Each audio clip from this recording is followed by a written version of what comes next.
사도행전 11장 15절부터 18절 15절부터 18절입니다. 같이 함께 읽습니다.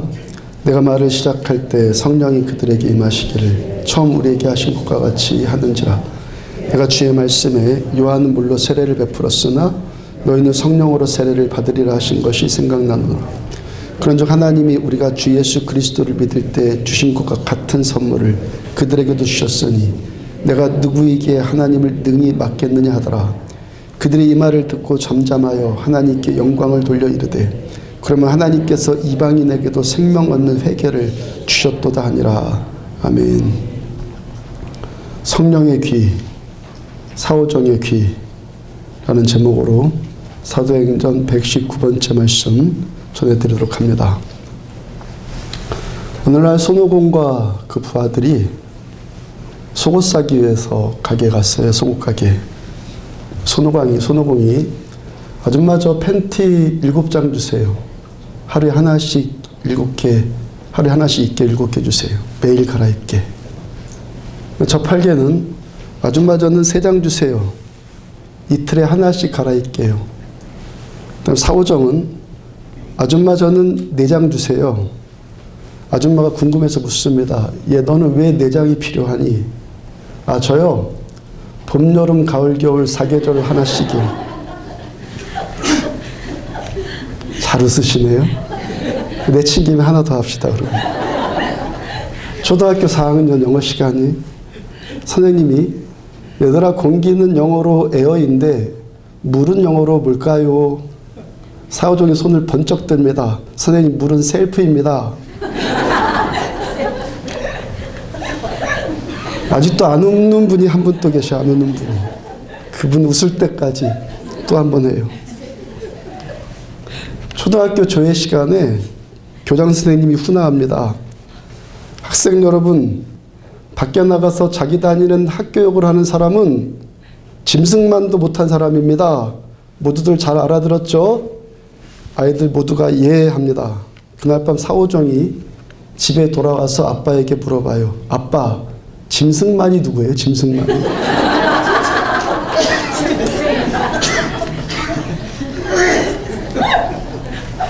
지금 웃는 분들은 오늘 설교 어느 정도 이미 다 들으신 분들이, 웃지 않는 분들은 할 수 없고. 여러분 이 사오정 시리즈가 왜 나왔겠습니까? 분위기 파악 못하고 말하는 사람의 의중을 깨닫지 못하는 어리석음을 지적하는 이야기 아니겠습니까? 그 어떤 사람이 왜 그렇게 깨닫지를 못하는 어리석음에 빠집니까? IQ가 낮다는 말입니까? 못 배웠다는 말입니까? 나이가 유치원생같이 어리다는 겁니까? 왜 어떤 사람이 말하는 사람의 의중을 잘 깨닫지를 못하고 잘 못 알아듣고 그 분위기에 함께 동화되지 못하는 그 어리석음에 빠지게 됩니까? 왜 그렇습니까? 고정관념 때문에 그렇죠. 편견에 사로잡혀 있단 말이죠. 그리고 어떤 사람이 자꾸 편견에 잘 빠지는 이유는 이 자기중심적인 사고방식에 붙들려 있다는 말이거든요. 디모데후서 4장 3절과 4절을 보면은 때가 이르리니 사람이 바른 교훈을 받지 아니하며 귀가 가려워서 자기의 사욕을 따를 스승을 많이 들고 또 그 길을 진리에서 돌이켜 허탄한 이야기를 따르리라. 왜 사람들이 바른 교훈, 올바른 소리를 듣지 못한다고 말합니까? 귀가 가렸기 때문에 자기 사욕을 따를 스승을 많이 두고, 그러니까 자기가 내가 듣고 싶은 소리만 가려서 듣는다는 거예요. 우리가 사는 이 세상에서 가장 큰 소리가 어떤 소리인 줄 아십니까? 가장 큰 소리. 지구 돌아가는 소리예요. 지구 돌아가는 소리. 근데 그 소리 듣고 사는 분 계십니까? 그러니까 사람의 본성에는 그런 특징이 있다는 것이죠. 우리들의 육체적인 본성 안에는 나에게 필요한 소리, 내가 듣고 싶은 소리, 내가 원하는 소리, 또 내가 이제껏 들었던 소리, 익숙한 소리, 그런 것만 듣고 싶어하는 육체적인 본성이 있다는 거예요. 어떤 아주머니가 부부간의 싸움이 너무 심해서 둘이서 얼굴 대면할 때마다 싸웁니다. 그 아주머니가 이렇게는 내가 도저히 살 수 없다. 뭐 방법이 없을까 하다가 어느 날 방송을 들었는데 사랑을 표현하라고, 그저 하루에도 몇 번씩 사랑한다고 말하라고, 그러면 당신 가정이 행복해질 거라는 그런 소리 들었어요.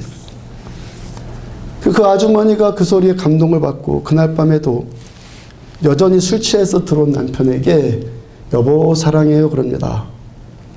그래서 남편이 뭘 했겠습니까? 너 미쳤냐 하면서 또 때리더라는 거예요. 그러니까 사랑한다는 이 말도요, 늘 듣던 말이었지 생전 처음 듣고 거기다가 또 술까지 취해 있으니까 야, 너 지금 뭔 수작 부리고 있는 거냐 이렇게 받아들이더라는 거예요. 나는 사랑한다고 말하는 것이 잘해보자고 하는 건데 듣는 사람은 너 뭔 수작이냐 라고 듣더라는 거예요. 그러니까 우리도 그렇잖아요. 지금 내 마음이 뒤틀려 있고 마음이 괴로운데 누가 와서 나를 막 칭찬하면 그 칭찬이 제대로 들립니까? 지금 뭐 나를 조롱하는 건가? 그렇게 듣잖아요. 왜 그렇습니까? 듣는 귀에 문제가 생긴 것이죠. 듣는 귀. 자기 심사가 틀어져 있으니까 바로 듣지를 못합니다. 내 마음이 뭐가 문제가 생기니까 그 말을 액면 그대로 받아들이지를 못하고 바른 교훈으로 듣지 못하더라는 거예요. 요한복음 21장 18절을 보면은 내가 진실로 내게 이르노니 내가 젊어서는 스스로 띠띠고 원하는 것으로 다녔거니와 베드로 사도한테 주님께서 말씀하시는 거예요. 늙어서는 내 팔을 벌리리니 남이 내게 띠띠우고 원하지 아니하는 곳으로 데려가리라. 부활하신 예수님께서 베드로를 만나주시고 너 베드로의 이제 남은 인생이 어떻게 될 것이다라고 주님이 지금 예언적으로 말씀해 주시는 내용이에요. 젊어서는 네가 원하는 대로 살았다. 네가 가고 싶은 대로 갔다. 그런데 이제부터는 너 마음껏 너 살았는데 이제부터는 늙어서는 주님께서 원하는 주님의 원대로 살게 될 것이고 결국에는 십자가에서 양팔 벌려서 순교당할 것이다. 이 말씀을 하신 거예요. 그 다음 21절을 보면은 바로 다음 절. 이에 베드로가 여짜오되 주여 이 사람은 어떻게 되겠사옵나이까. 요한 가리켜서 말하는 거예요. 나는 그렇게 죽겠는데 나는 그렇게 살겠는데 요한은 어떻게 되겠습니까? 이 말이 우리말 성경으로 번역을 점잖게 해서 그렇지 헬라어 원문대로 그대로 번역을 하면 헬라어의 뉘앙스 그대로 번역하면은 주님 쟤는 어떻게 돼요? 쟤는 이런 뉘앙스에 가까워요. 다른 제자들도 많잖아요. 11명이나 10명이나 또 있잖아요. 근데 베드로 사도가 유독 요한 사도만을 지목해서 주님 쟤는 어떻게 돼요? 이 말이 베드로가 요한에 대한 사랑의 관심의 표현으로 들립니까? 그 표현 아니라는 것을 예수님 다음 말씀을 보면 금방 알게 돼요. 21절 그 다음 보면은 예수께서 이르시되 내가 올 때까지 그를 머물게 하고자 할지라도 내게 무슨 상관이냐 너는 나를 따르라. 네 표현대로 쟤는 어떻게 돼요? 그러면서 남 신경 쓰지 말고 너만 잘하면 된다 이 말이에요. 쟤는 어떻게 됐는지 말든지 너랑 무슨 상관이냐. 너는 너 할 일만 똑바로 하면서 살면서 너는 나를 따라라. 주님께서 지금 베드로의 심중을 알고 계시는 것이거든요. 너는 너고 요한은 요한이다. 이 말씀하시는 거예요. 이게 무슨 뜻입니까? 이제 그런 라이벌 의식 그만 느끼고 이젠 그만 시기 질투하고 서로를 향해서 그런 불편한 관심 갖지 말고 주님 앞에서 너 할 일만 잘해라 이 말이에요. 그다음 요한복음 13장 34절과 35절 보면은 에어컨 좀 꺼주실래요? 예. 요한복음 13장 34절 35절 새 계명을 너희에게 주노니 서로 사랑하라. 내가 너희를 사랑한 것 같이 너희도 서로 사랑하라. 너희가 서로 사랑하면 이로써 모든 사람이 너희가 내 제자인 줄 알리라. 주님께서 십자가 지시기 전에 제자들에게 지금 마지막 설교하신 마지막 설교 가운데 한 부분이거든요. 그러니까 이 말씀 어떤 말씀이요? 유언과도 같은 말씀이죠. 꼭 하고 싶은 날 가장 중요한 말을 유언으로 남기잖아요. 근데 왜 지금 이 말씀을 하시는 거예요. 만약에 제자들이 주님 십자가에 달리실 그 시점까지 제자들이 서로 사랑하는 관계였다면 주님께서 이 말씀을 유언으로 하셨겠습니까? 베드로와 요한 사도 이 둘뿐만이 아니라요, 거의 대부분 제자들이 서로에 대한 경쟁심에 붙들려 있어요. 야, 우리 중에 누가 높으냐? 내가 대장 되고 싶어 하고 그런 서열 따지는 것에 제자들이 민감했죠. 특히 베드로, 요한, 야고보 이 세 사람이 그 일에 가장 민감했다고요. 주님께서 이 세 사람을 가장 총애하셨고 중요한 일 있을 때마다 이 세 사람을 항상 데리고 다니셨기 때문에요. 그 다음에 그 세 사람, 베드로, 요한, 야고보 이 세 사람 가운데서 요한과 야고보는 형제라고요. 친형제. 그러니까 베드로 쪽에서 보면은 수적 열세잖아. 2대1. 그 수적 열세로 인해서 베드로 쪽에서 어떻게 보면은 피해의식에 사로잡혀 있을 수도 있어요. 마가복음 10장을 보면은 야고보와 요한이 예수님께 은밀하게 부탁하는 장면이 나와요. 주님께서 나중에 세상 나라를 평정하시면 그때 하나는 우편에 주님의 왼팔로 하나는 오른팔로 우리를 사용해 주세요. 마태복음 20장을 보면은 그 요한과 야고보의 형제의 어머니도 예수님께 치맛바람을 일으켜서 청탁을 하죠. 세상에 비밀이 없으니까 다른 제자들이 그 부당한 청탁 소식을 다 들어요. 그리고 요한과 야고보 형제에게 불같이 성질을 낸다고요. 왜 성질을 냅니까? 먹긴 놈이 성낸다고. 그런데 관심 없으면 성낼 일이 없죠. 누가 뭐가 되든. 근데 그들 안에도 같은 마음이 있으니까 화가 나는 것 아니겠어요? 그 중에 특히 라이벌 의식을 가졌던 베드로. 또 베드로가 또 성깔도 조금 있는 사람이잖아요. 가장 많이 화냈을 거라고요.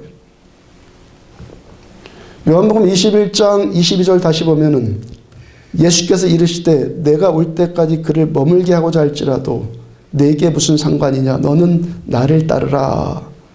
예수님이 다시 오실 때까지 요한을 머물게 할지라도, 즉 그때까지 예수님 다시 오실 때까지 예수님이 요한을 살게 하실지라도 너 무슨 상관이다 이 말씀이죠.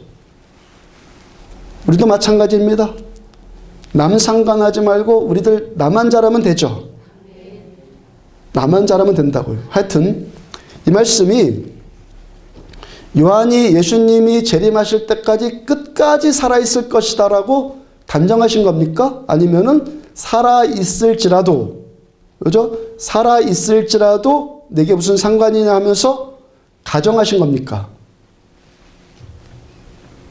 가정하신 거잖아요. 가정. 주님께서 과장법을 쓰셔서 요한의 일은 베드로 너와 상관없는 일이니까 요한이 살든 죽든 너 신경 쓰지 말고 너 할 일만 잘해라. 이걸 강조하기 위해서 그 말씀하신 거예요.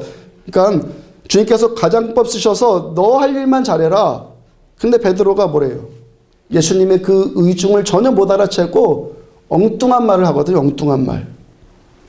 그 다음 23절을 보면은 이 말씀이 형제들에게 나가서 베드로가 형제들에게 가서 그 제자는 죽지 아니하겠다 하였으나 베드로가 예수님의 그 말씀 듣고 다른 사도들에게 형제들에게 가서 뭐라고 그랬냐면 그 제자는 죽지 않는다.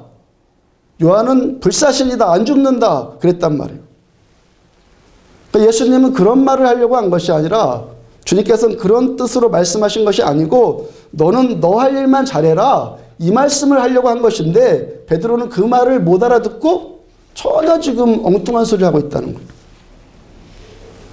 요한은 예수님 다시 오실 때까지 죽지 않는다. 이렇게 지금 베드로가 받아들이고 있어요. 그 사도 요한께서 나중에 요한복음의 그 편지를 쓰면서 그때 이야기를 다시 해명하는 거예요.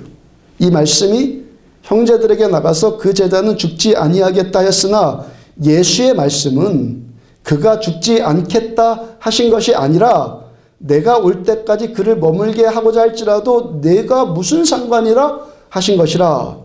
그러니까 예수님의 말씀은 요한복음을 쓰고 있는 요한 사도가 내가 죽지 않겠다는 것이 아니라 내가 죽든 살든 베드로 너와는 상관없으니까 너는 너 할 일만 잘해라. 이 말씀하신 것이라고 지금 다시 해명해서 요한복음을 기록하는 거예요. 그러면 왜 베드로가 예수님의 바른 교훈을 제대로 알아듣지 못하고 엉뚱한 소리, 사오정과 같은 소리 하고 있습니까? 경쟁심으로 인한 편견이 나오고 시기 질투심으로 인한 고정관념에 사로잡혀 있으니까 부활하신 예수님, 그 영체의 몸으로 오신 예수님을 직접 만나고 있는데도 제대로 못 알아듣고 있다는 거예요. 내 마음이 뭔가 문제가 생겨 있으니까 주님의 말씀을 말씀 그대로 듣지를 못한다는 거예요. 성경 안에서 최초의 살인사건을 벌인 창세기 4장, 가인과 아벨의 사건인데, 그럼 왜 형 가인이 동생 아벨을 살해하는 비극적인 일이 벌어졌습니까? 동생 아벨을 향한 형 가인의 질투심이 그런 비극적인 일을 불러왔죠. 그 다음에 하나님께서 가인에게 내 동생 아벨이 어디 있느냐 물어보니까 또 가인도 또 사오정 같은 말을 해요. 내가 동생을 지키는 자이니까 너 왜 동생을 죽였느냐 이 말을 쓰물 하신 것인데 그것도 알아듣지 못하고 전혀 또 엉뚱한 말을 하죠. 여러분들, 어떤 사람이 자기가 못 살아서 괴로운 것 아니라 남이 잘 살기 때문에 괴롭다 하죠. 사촌이 땅을 사면 배 아프다고요. W. 윌시라는 사람이 시기 질투심에 대해서 이렇게 정의했습니다. 내 절망은 견딜 수 있어도 남의 희망은 참을 수 없다. 이 시기 질투심이라는 것 아주 고약한 것이거든요. 영적으로 아주 고약한 거예요. 영혼이 병들어, 영혼이. 시기 질투심에 붙들리면은 이성이 병들어요. 그러니까 판단이 흐려지는 것이죠. 그러니까 말 그대로 받아들이지를 못해요. 고정관념에 붙들려 있으니까. 그러니까 예수님의 수제자 베드로일지라도 지금 그 마음이 바르지를 못하고 지금 그 마음이 편견과 고정관념으로 그 영혼이 병들어 있으니까 부활하신 주님께서 직접 찾아오셔서 지금 말씀하시는데도 얼마나 놀라운 일입니까? 부활하신 예수님이 찾아오셔서 말씀하시는데도 그 말씀을 말씀 그대로 알아듣지를 못하더라는 거예요. 예수님과 요한과 베드로 사이에서 벌어진 이 사건이 요한복음의 마지막, 요한복음의 이야기들이 많이 나오거든요. 마지막 이야기. 그 다음에 요한복음 바로 다음에 나오는 책이 뭐죠? 요한복음 다음 책. 우리가 보고 있는 사도행전. 사도행전을 보면요. 요한과 베드로, 베드로와 요한 이 두 사람의 관계를 보여주는 말씀이 종종 나와요. 사도행전 3장 1절을 보면은 제9시 기도 시간에 베드로와 요한이 성전에 올라갈새 두 사람이 같이 기도하러 올라가요. 만약에 요한복음 21장의 그 분위기, 베드로가 그 고정관념에 붙들려서 사오정 같은 소리하던 그 분위기가 지속되었다면은 지금 요한과 베드로는 어떻게 되었겠어요? 갈라서도 벌써 갈라섰을 것 아니겠어요? 예수님 계셨을 때도 그렇게 경쟁 관계였는데, 예수님이 부활하셨을 때도 예수님의 말씀이, 예수님이 직접 말씀하시는 말씀도 못 알아먹을 만큼 그 마음이 상해 있었는데, 그 시기심에 붙들려 있었는데, 근데 이제 예수님도 안 계시는데 그 둘 사이가 이미 끝나야 되잖아요. 근데 지금 이 두 사람이 함께 기도하러 가고 있다고 성경은 증언해요. 그 다음 4절을 보면은 베드로가 요한과 더불어 주목하여 이르되, 베드로가 요한과 더불어 주목했다. 둘이서 한 곳을 보고 있단 말이에요. 우리를 봐라. 요한과 베드로가 더불어서 한 곳, 한 방향을 둘이서 한 시선으로 같이 보고 있어요. 날 때부터 안진뱅이어서 평생 구걸하고 있는 그 사람 향해서 두 사람이 마음을 합쳐요. 함께 같은 소리를 내서 우리를 봐라. 같은 소리로 우리를 봐라. 얘를 봐라 아니라, 쟤를 봐라가 아니라 우리를 봐라. 선포하고 나사렛 예수 그리스도의 이름으로 일어나 걸어라 하니까 기적이 나타났어요. 사도행전 8장 14절, 예루살렘에 있는 사도들이 사마리아도 하나님의 말씀을 받았다함을 듣고 베드로와 요한을 보내매. 빌립 집사님이 사마리아에 가서 첫 선교사가 되죠. 거기 가서 복음을 전하니까 사마리아 사람들이 복음을 받아들여요. 그래서 예루살렘 교회가 그 두 사람을 선교사로 또 파송하죠. 베드로와 요한을 또 보내요. 파송을 해요. 그 다음 15절로 보면은 그들이 내려가서 그들을 위하여, 베드로와 요한이 그들을 위해서, 사마리아 땅을 위해서 성령 받기를 위해 기도하니. 마음을 합쳐서 한 목적으로 함께 중보를 해요. 놀라운 반전이잖아요. 반전. 어떻게 그렇게 시기 경쟁 가운데 있었던 두 사람이 함께 동역하는 관계로 바뀌었습니까? 베드로와 요한 사도가 미묘한 갈등을 일으키고 있는 요한복음 21장의 그 사건, 그 다음에 둘이서 안전뱅이를 일으키고 있는 사도행전 3장, 이 사이에, 그 사이에 어떤 사건이 일어났습니까? 사도행전 2장의 성령 강림 사건이죠. 그러니까 서로 알력이 있었던 두 사람일지라도 성령 하나님께 지배당하니까 하나님의 말씀이 하나님의 말씀으로 제대로 들려와요. 성령님이 오시니까 자기 중심적인 편견, 어떤 고정관념들, 그런 지식들이 깨져버리고 그들을 향하신 하나님의 마음, 아버지의 마음이 두 사람을 주도하세요. 마태복음 4장 4절 보면은 예수께서 대답하여 이르시되 기록되었으되 사람이 떡으로만 살 것 아니요 하나님의 입으로 나오는 모든 말씀으로 살 것이라. 마지막에 살 것이라. 여러분, 우리가 지금 산다는 거 살기 위해서 살고 잘 살기 위해서 사는 거잖아요. 우리가 살고자 한다면은, 우리가 잘 살고자 한다면은 예수님이 뭐라고 말씀하시는 거예요? 하나님의 입으로부터 나오는 모든 말씀으로 살 것이다. 말씀 들어야 산다는 거예요. 정확하게 말씀이 들려야 산다는 거예요. 어떤 사람이 왜 못 살고 결국에 죽는 인생 됩니까? 말씀을 말씀되게 듣지를 못하기 때문에. 성경은요, 심판을 말씀하실 때 다른 것을 심판이라고 하지 않고 어떤 사람이 하나님의 말씀에 귀가 막혀버리면 그것이 심판이다 그래요. 요한복음 10장 27절 보면은 내 양은 내 음성을 들으며 나는 그들을 알며 그들은 나를 따르느니라. 하나님의 사람은 하나님의 말씀을 듣고 하나님도 우리를 아신다. 우리가 하나님의 말씀을 들을 수 있는 귀가 열리면 하나님의 음성을 듣고 하나님도 우리들을 아신다 그래요. 그리고 이 사람은 살리는 영이 성령님께 붙들려 사는 사람이니까 주님 따라 살게 되고 당연히 잘 사는 인생이 되죠.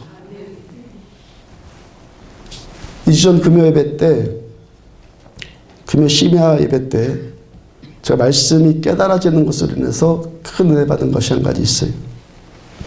그날도 설교하기 전에 먼저 마태복음 13장의 말씀을 교독해서 내려가는데 제가 한 말씀에 제 시선이 꽂혀서 더 이상 다음 절로 내려가지 않고 잠깐 동안 그 말씀을 꼼꼼히 묵상한 것이 있어요.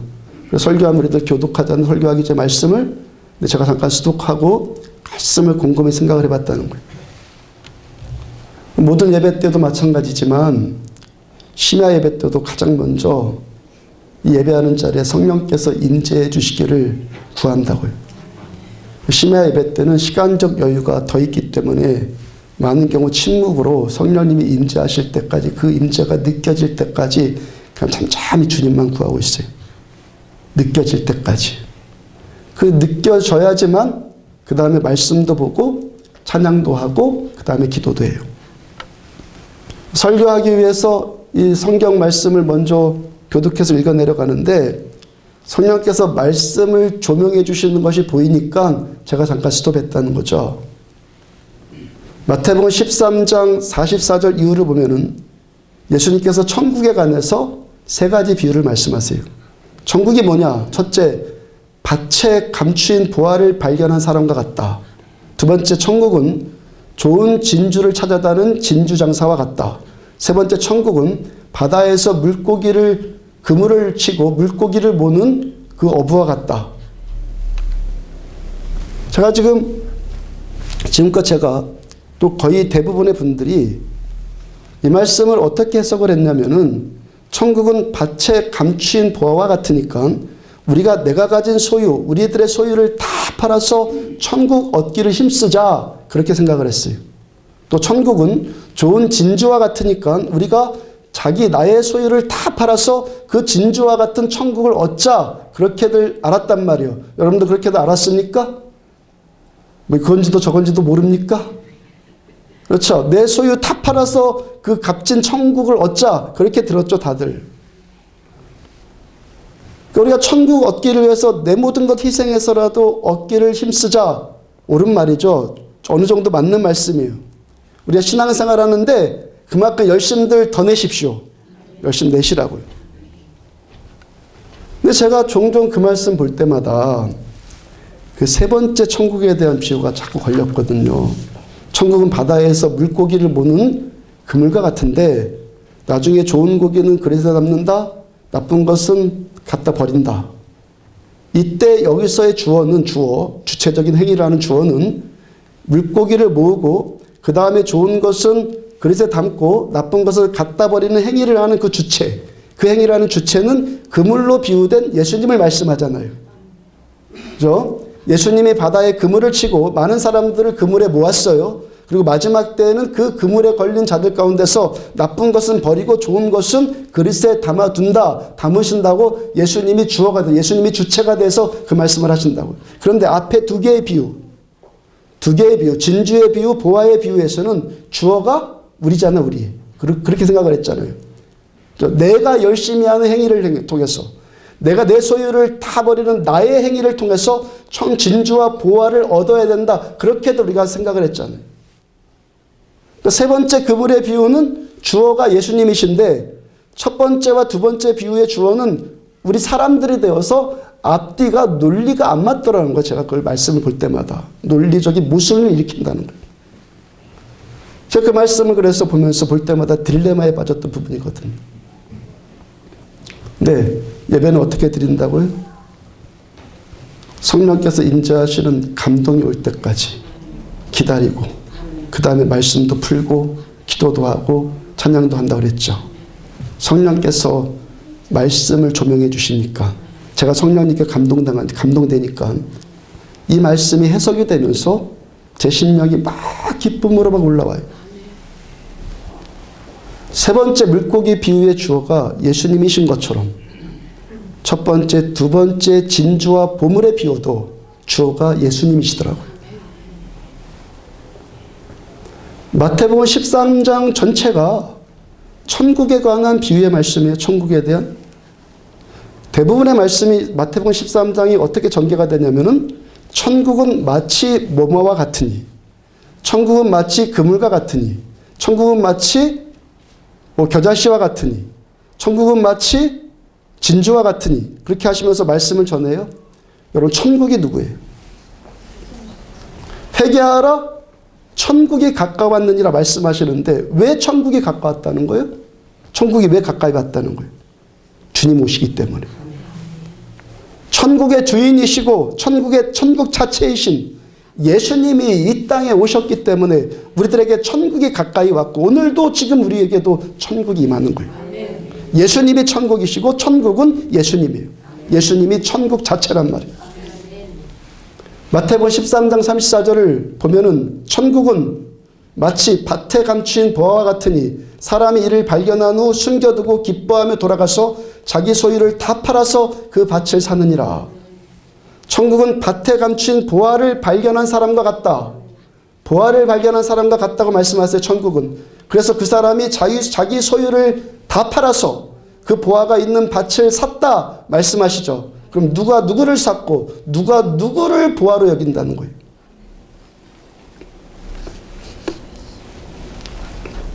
우리 중에서 예수 믿기 전에 예수님을 보화로 여기신 분이 계십니까?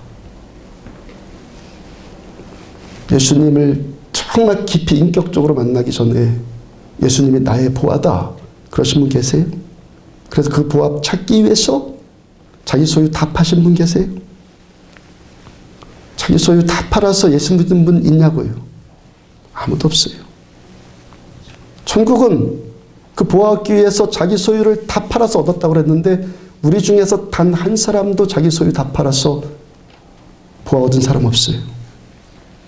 주님께서, 예수님이, 천국이신 예수님이 저와 여러분들을 보화로 여기시고 그 보화를 사기 위해서 주님의 소유 전부를, 예수님의 소유 전부를 다 팔아서 우리를 사셨어요.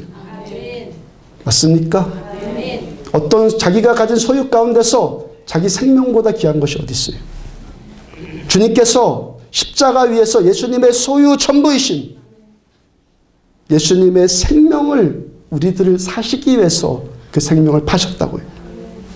주님 보시기에 저 여러분들 누구예요? 예수님의 보아들. 그래서 전에 요한계시록 20장 강의할 때, 말씀 전해드릴 때 새 예루살렘 거룩한 성이 그 벽돌들이 보석으로 이루어졌는데 그 보석들이 누구라고요? 우리들. 우리는 예수의 보아들이에요.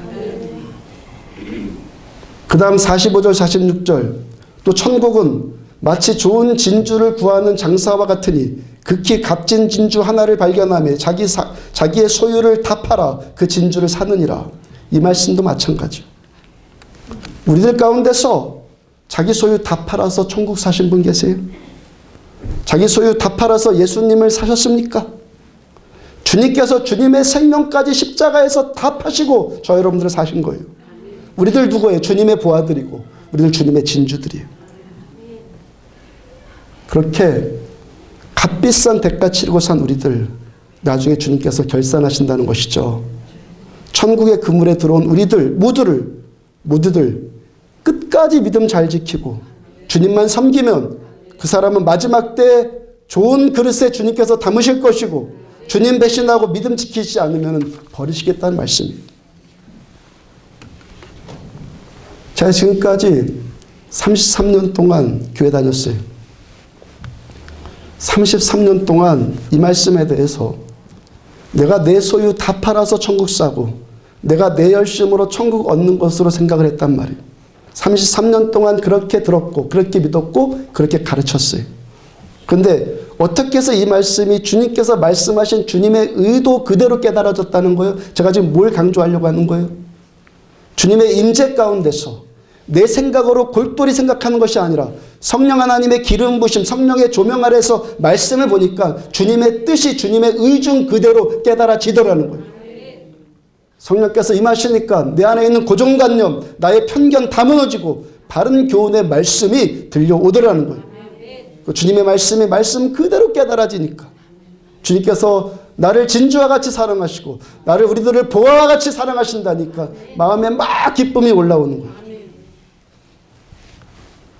하나님의 말씀인 성경은 이 말씀의 저자이신 성령께서 조명해 주셔야지만 올바로 듣게 되는 거예요. 우리는 다 아는 말씀일지라도 내가 내 머리로 이걸 들으려고 하는 것이 아니라 내가 생각해봐서가 아니라 주님 나에게 말씀해 주세요. 성령의 음성을 들으려고 해야 돼요. 말씀을 듣는 것뿐만이 아니라 우리의 신앙생활 전부가 다 그렇다고요. 성령님께 인도함 받아야지만 우리들은 천국의 기쁨을 누리게 돼요. 마태복음 13장 1절 이하를 보면은 천국은 겨자씨와 같다. 그래서 처음에는 좁쌀같이 작은 것인데 그게 쑥쑥 자라서 나중에는 새가 깃들일 만큼 크게 자란다. 천국은 그렇다. 그럼 그 일이 사람이 할 수 있는 일이 좁쌀보다 작은 겨자씨가 새들이 깃들일 만큼 큰 나무로 부흥하는 것이 사람이 해서 되냐고요. 예수님이 하셔야지만 되는 거예요. 그래서 천국은 겨자씨와 같다. 천국은 예수님과 같다. 또 천국은 누룩과 같아서 가루 섬 아래 넣었더니 전부 부풀었다. 그렇게 100배, 60배, 30배로 성장하는 것이 사람이 해서 되냐고요. 천국이신 예수님 여기 오시고 주님이 일하셔야지만 그 부흥이 일어나는 거예요. 천국을 누리는 것은 성부 하나님께서 시작하셨고 성자 예수님께서 주도하시고 성령 하나님께서 우리를 끝까지 붙들어 주셔야지만 천국이 이 자리에 임하는 거예요. 오늘 보면 사도행전 11장 1절 유대에 있는 사도들과 형제들이 이방인들도 하나님의 말씀을 받았다 함을 들었더니 마지막에 들었더니 이 말씀이 우리말 성경에서는 마지막에 나왔는데요. 헬라어 원문을 보면 이 들었더니라는 이 단어가 문장의 가장 앞에 나와요. 그러니까 원문 그대로 직역하면 어떻게 되는 거예요? 들었다. 유대에 있는 사도들과 형제들이 이방인들도 하나님의 말씀을 받았다 함을 이렇게 직역이 되는 거예요. 그러니까 예루살렘 교회 성도들이 그렇게 들었다. 그렇게 들었더니 그 다음에 나온 반응이 뭐죠? 계속 설교할 때 말씀 전해드렸죠. 그 다음 2절 베드로가 예루살렘에 올라갈 때 할례자들이 비난하여 예루살렘 교회 안에 할례자들이 베드로 사도를 비난을 해요. 할례자들이 베드로 사도를 비난한 내용에 대해서는 계속 전해드렸기 때문에 이 자리는 오늘은 그만하고 충분히 설명드렸고요. 하여튼 이들이 들었어요. 들었는데 그 다음에 취한 반응이 뭡니까? 비난하는 거예요. 말씀을 들었는데 하나님이 일하심을 들었는데 그 다음에 이들이 지금 뭐라고 했냐면 비난하고 있어요. 그 다음에 그 이야기가 그 마지막 끝나갈 무렵에 18절을 보면 오늘 보면 18절이요. 18절 다 같이 읽습니다. 시작. 그들이 이 말을 듣고 잠잠하여 하나님께 영광을 돌려 이르되 그러면 하나님께서 이방인에게도 생명 얻는 회개를 주셨도다 하니라. 그들이 이 말을 듣고 여기서도 헬라어 원문을 보면 이 말씀도 듣고가 가장 먼저 나와요. 그러니까 원문 그대로 직역하면 어떻게 됩니까? 들었고 그들이 잠잠했고 하나님께 영광을 올려드렸다. 이렇게 직역이 되는 거예요. 근데 들었는데 이번엔 또 반응이 어떻습니까? 들었는데 어떻다고요? 잠잠했고 하나님께 영광을 돌렸고 이방인에게도 하나님께서 생명 얻는 회개를 주셨다 함을 제대로 깨달아요. 성경이 오늘 본문의 이 이야기를 통해서 들었다는 말씀을 지금 강조하고 있는데 왜 똑같은 사건이잖아 지금? 똑같은 사건, 똑같은 이야기를 들었는데 똑같은 사건, 똑같은 이야기인데 처음 들었을 때는 비난했고 마지막 들었을 때는 잠잠하고 하나님께 영광을 올리는 일이 나타났느냐는 거예요. 똑같은 사건, 똑같은 이야기를 듣는데 왜 어떤 사람은 마음에 어떤 이상한 마음이 들고 왜 어떤 사람은 성령 충만해지고 기쁨이 임하고 은혜 받았다고 하느냐는 거예요. 오늘 본문의 이야기를 설교하면서 몇 편에 걸쳐 좀 설교했는데 또 한 가지 계속 강조한 것이 있죠. 5절을 보면 베드로가 기도할 때 성령께서 임하셔서 환상이 보여요. 7절 이하 성령께서 베드로에게 말씀하시는데 베드로가 깨닫지를 못하니까 3번이나 반복해서 성령님이 계속 말씀하세요. 12절 성령님이 베드로에게 너 거기로 가라 말씀하시고 15절 베드로 가서 복음을 전하니까 성령님이 또 임재하세요. 16절 성령으로 세례를 베푸시겠다는 예수님의 말씀이 생각났다고 그래요. 17절 사도들이 처음 믿을 때 받은 성령을 이방인들도 받았다. 18절에서 그들이 이 말을 들었다. 어떤 말 들었어요?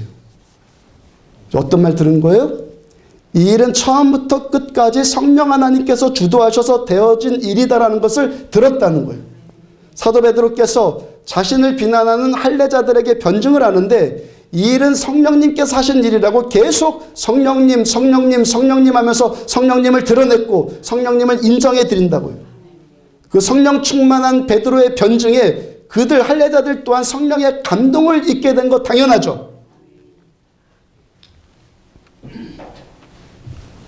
성령 없이 똑같은 말씀 들었을 때는 비난이 쏟아졌는데 계속해서 성령의 감동하심을 입으니까 잠잠하고 하나님께 영광 돌리고 하나님의 일하심을 인정하게 되더라는 거예요. 성령께서 임하시니까 우리가 성령님께 붙들리니까 내 안에 있는 고정관념 편견이 깨지고 하나님의 말씀이 말씀으로 들려요. 하나님의 의중이 하나님의 뜻 그대로 전달되어지고 하나님의 말씀이 하나님의 말씀 그대로 들려지더라는 거예요. 우리가 수차례 들었던 로마서 10장 17절의 말씀처럼 믿음은 들음에서 나는 거예요. 근데 들어도 잘못 들으면 요한복음 21장의 베드로처럼 주님의 뜻과는 전혀 상관없는 사오정처럼 말씀을 듣게 된다는 거예요.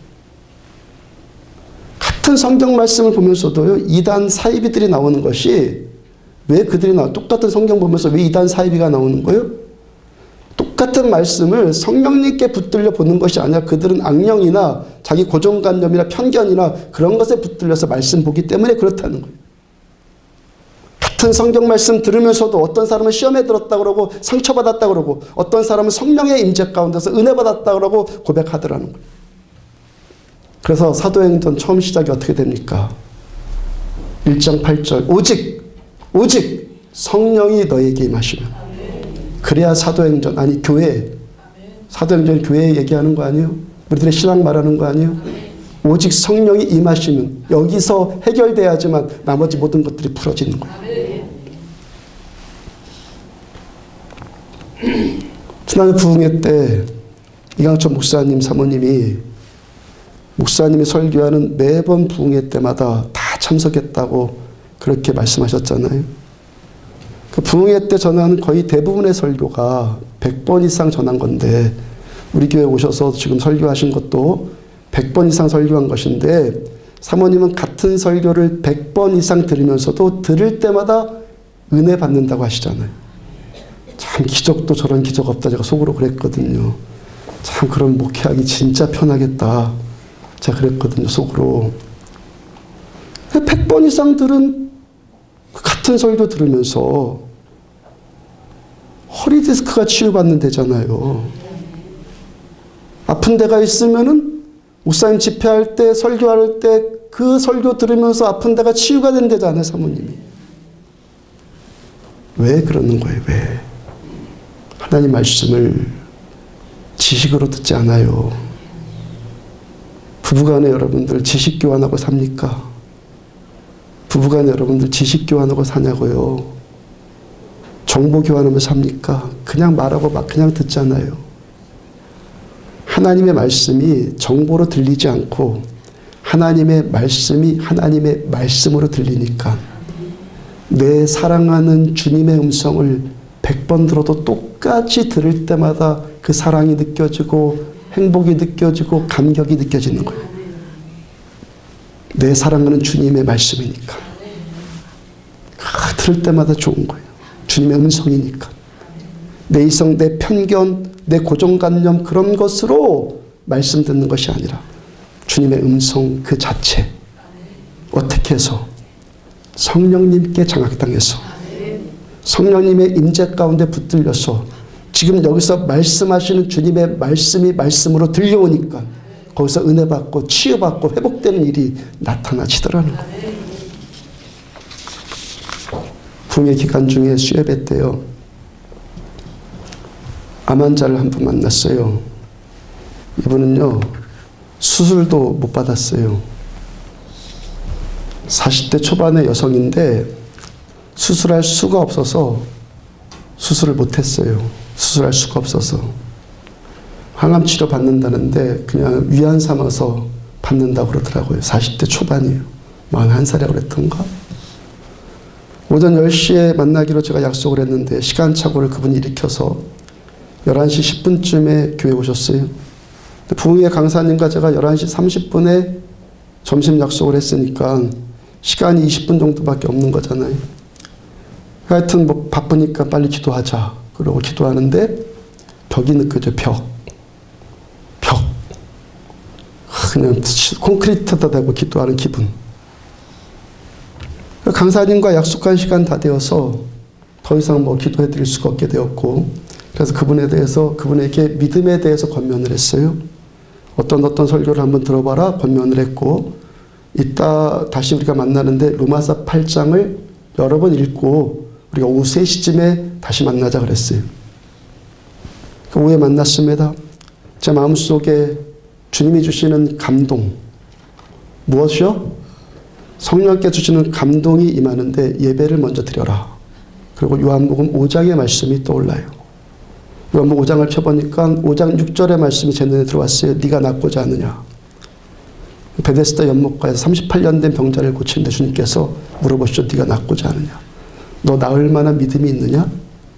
너 이 38년 된 이 병 때문에 뭐 낫든지 말든지 그런 것에 붙들려 있는 것이 아니라 정말 낫고 싶은 간절함이 있느냐. 그걸 물어봤잖아요. 그 말씀 그대로 전했어요. 이분이 말씀을 깨달아요. 말씀의 은혜를 받아요. 그 다음 기도해 드리는데 오전에는 콘크리트 벽에다가 기도하는 느낌이었는데 말씀 끝나자마자 봐도 기도하는데 성령의 기름 부심과 치유가 바로 나타나요. 그럼 그분이 고백한 거예요. 마음에 평강이 임했고 이 머리가 아팠었는데 맑아졌고 암 때문에 통증이 있었던 부위가 통증이 사라졌다 그랬어요. 안 아프대요. 제가 그분에게 건면하기를 아파서 병원에서 손 놓은 당신 이래도 죽고 저래도 죽는다면 앞으로 예수님께 죽기 살기로 매달리십시오.